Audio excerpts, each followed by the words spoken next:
You're listening to a CNA podcast.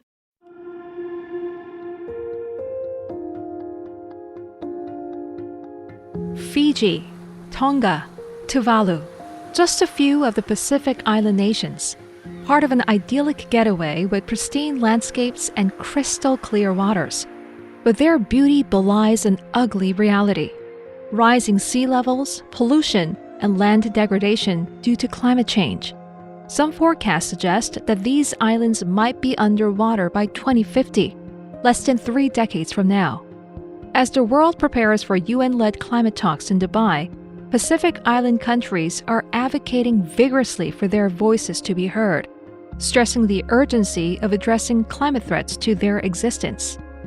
Ahead of COP28, I'm joined by CNA's Jeremy Ko with a first-hand account of the challenges facing this part of the world, where locals are adapting to life in an environment increasingly compromised by climate change. So Jeremy, welcome to the Climate Conversations. Thank you. I must admit, I was a bit envious when I heard that you jetted off to the Pacific Islands. What prompted you to go there? Well, during COVID, right, we had a lot of downtime. So I was watching YouTube videos on some of the least explored countries in the world. Mm-hmm. So I was looking around and Tuvalu popped up. This country looked really, really interesting. I mean, we know it because it's like sinking, lots of news articles about how it's going to disappear by 2050, stuff like that. But I also saw people traveling there and exploring how this place is so underexplored. I've never heard of Tuvalu before. There was Nauru as well, but Nauru is a bit tougher to get to, so Tuvalu was really interesting to me.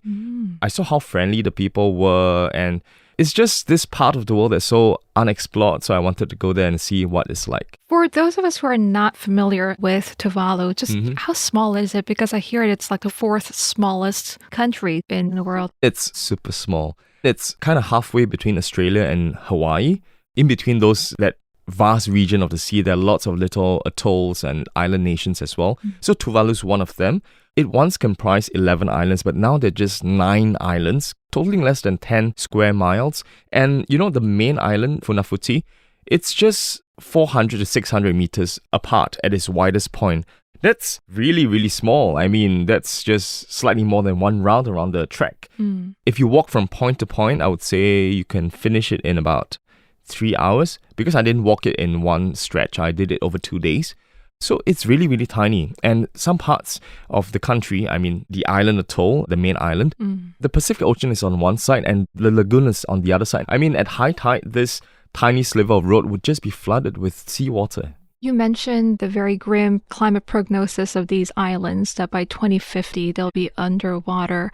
Could you tell us what you saw that kind of stood out for you? Were there any haunting scenes that you witnessed there? I mean, this country is really so small. When you're flying in, right, you're just flying over this vast stretch of ocean. You don't see anything at all.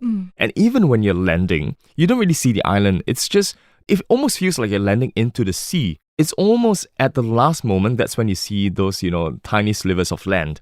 That's how small it is. Walking around the country, it rained all 3 days I was there. It rained for short periods of time. After the rain, you can see the roads were flooded. That's how low-lying it is. I mean, the highest point of the island is probably 4 meters above the ground. But most of it is just, really close to sea level. And I mentioned it's a very, very tiny strip of land. You can see some abandoned vehicles and even some houses that have been lost to the sea. And basically people are just clustering to the center of the island because that's where the ground is highest as well, and that's furthest away from the waters. What's really interesting for me is, the cemeteries as well. Because in the past, the cemeteries were all next to the ocean. But now you have some graves in the houses of the people. And in the hotel I was staying in, more guest house probably, there was a tomb in front of the hotel. I mean, that's how it is for these people. People are just clustered to, the center of the island. Understandably, it's such a solid reminder of that warming planet, and you're seeing it firsthand. So I'm sure you had talked to islanders. What were their biggest worries? Everyone knows that climate change is happening over there. They are all concerned about the rising seawaters.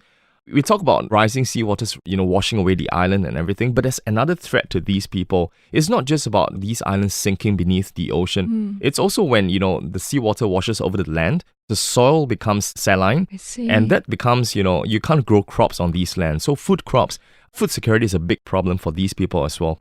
So when you speak to them, they are very aware of the risks that's, taking place to them.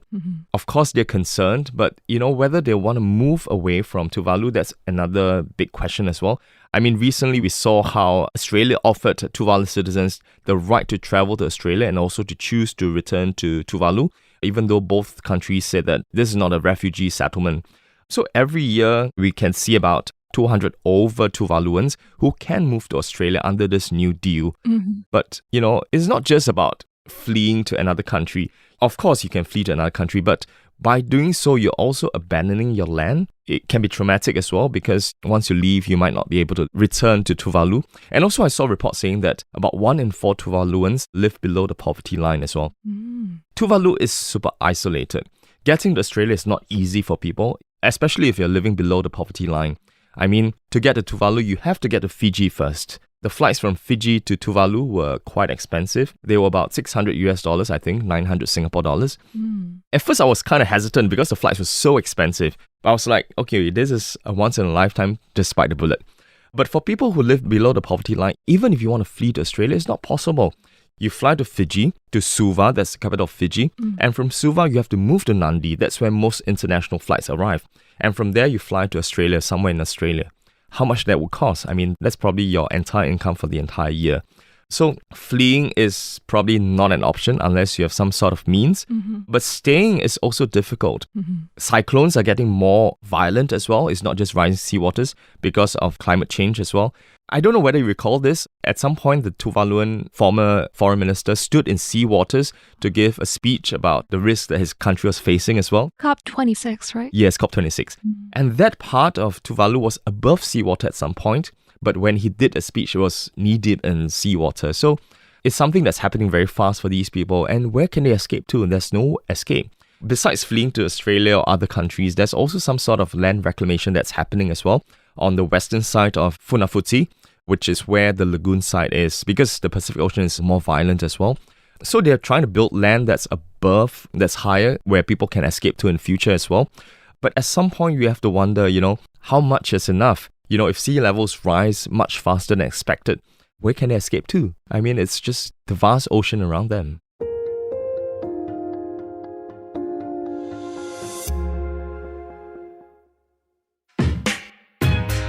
Are you looking for ways to make your money work harder? Tips on saving, investing, or retiring early, perhaps? Or advice on big-ticket decisions like buying a house or owning a car? I'm Andrea Heng, host of CNA's top personal finance podcast, Money Talks. And these are some of the things we find out for you. Each week, I get a guest to share personal stories and answer burning questions that help you make sense of the latest financial trends. Go check out the complete Money Talks playlist on the CNA app, Spotify, Google, or Apple Podcasts.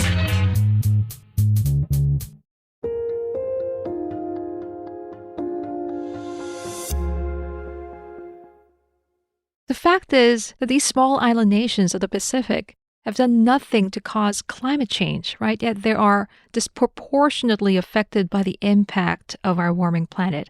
How are locals grappling with this seemingly unfair reality? What do they tell you? Are they angry? Are they frustrated? I think they're probably resigned to this fact because these countries are super undeveloped. Of course, they contribute the least to global emissions, whereas developed countries like, America, China, they contribute the most.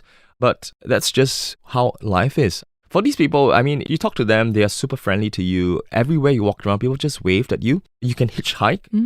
As I was walking along the island, people just stop their cars and just say, where are you heading? Or their motorbikes. And I would just say, maybe to the port or something like that. And they'll say, let me give you a lift.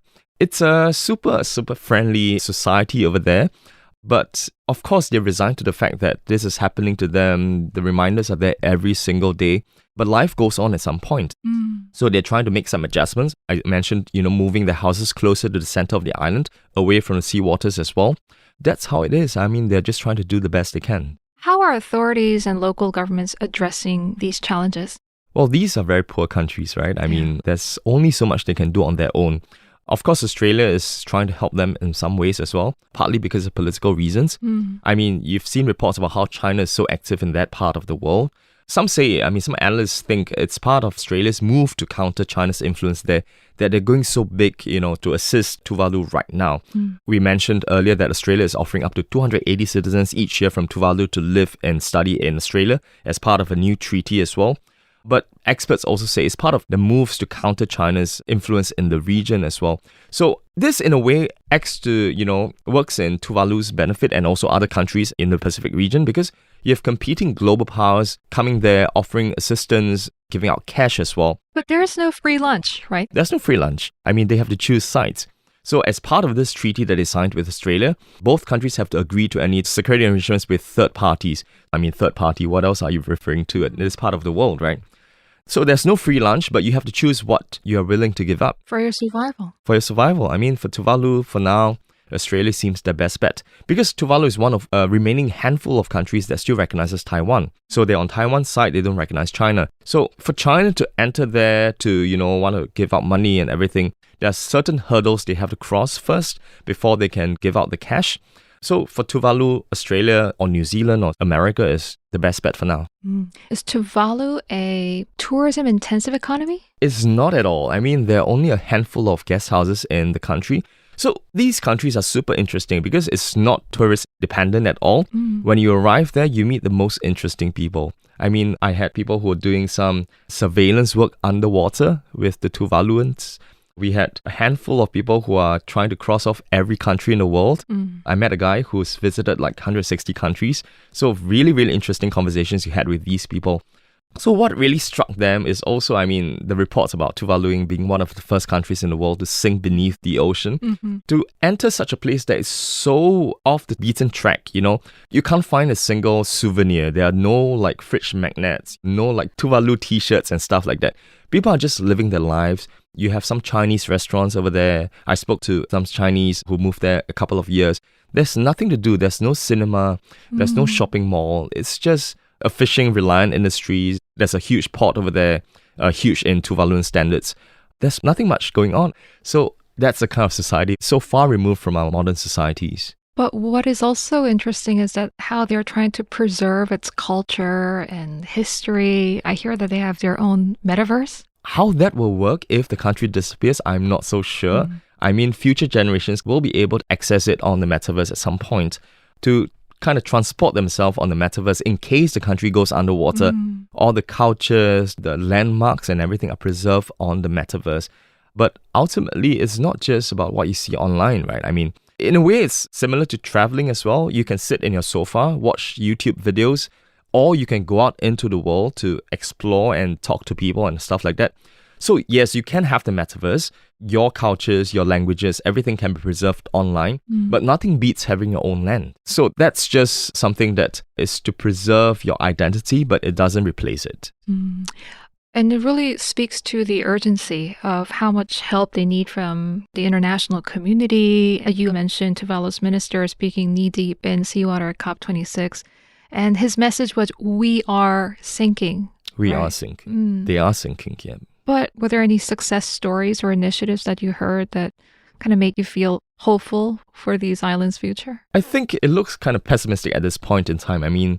Global leaders cannot agree on stuff to cut global emissions. And according to a lot of studies, by 2050, half of the land area of Funafuti, the main island in Tuvalu, is expected to flood daily. And this also means problems with drought and increasingly saline groundwater. So yes, you are hoping to find some positive stories, but I don't think it's happening right now. It seems quite pessimistic, especially from these low-lying atolls. For other islands like Singapore, for instance, there is some sort of high ground. But for these atolls, they're just low-lying regions. It's not just Tuvalu. There's Maldives, I think the Solomon Islands as well. There's no way to escape. It's just that small sliver of land. So where can you escape to? Like Tonga, for instance, it's volcanic. So there are some sort of hills, there's high ground to escape to, but you can't. There's some sort of Pacific Forum that's happening where the countries there are trying to negotiate for better global emissions targets from global leaders, but it's not happening. We're looking forward to more cuts but I don't think it's going to happen soon. Hopefully at COP28, I mean, there's this loss and damage fund that's being materialized. Let's It is. hope that could be a rescue line. But having experienced Pacific Islands beyond their holiday allure, did you discover any lessons or how individuals like us can support these vulnerable communities? At the individual level, it's kind of difficult, but ultimately, I think global leaders have to come together to agree to cut global emissions. Because if they do not, and I think we've seen that this year as well, it's not just the Pacific Islands that's suffering from climate change. Like for Spain, I mean, I was there in April. It's meant to be spring, but it felt like summer. And even now in November, we are seeing temperatures above 30 degrees Celsius. I mean, that's not normal at this point of the year. It's supposed to be autumn. Yeah. So we've seen very, very hot summers as well, heat waves across the world. What's going to happen if this is going to continue? I mean, vast tracts of the world are going to be unlivable. That means food insecurity for a lot of people. That means strife and conflict because there's scarce resources as well. So if global leaders cannot get their acts together, I think it's quite a grim future. Absolutely. I mean, there seems to be no borders when it comes to the impact of climate change. It's universal. So looking forward, Jeremy, before I let you go, what do you hope people take away from your coverage? I think what I want to say is that climate change affects everyone. It's quite obvious that the climate is out of whack in the last few years. It's not just, our region. Singapore feels a lot warmer in the last few years as well. You travel to the northern hemisphere, like Europe, for instance, heat waves in summer. China, devastating floods, droughts. You go to Pacific Islands, these islands are sinking. So what else, do we need to tell you? I mean, these reminders are everywhere. So hopefully people can pressure their governments to come to some sort of agreements to cut global emissions. Is it too late? I mean, better late than never. Yep. Jeremy, thank you so much for coming in today and really amplifying, Pacific Islanders' voices and also shedding light on these island nations on the brink. Hopefully, it'll serve as a reminder when urgent action is needed. Thank you so much. Thank you so much. Well, thanks everyone for tuning in. I hope you enjoyed this episode. Do remember to like and subscribe to this podcast so you know when the new episode drops. Leave us a message on Spotify or Apple Podcasts to let us know what you think. The team behind this podcast is Sian Win, Jacqueline Chan, Joanne Chan, Tiffany Ang, Crispina Robert, and I'm Julie Yoo signing off.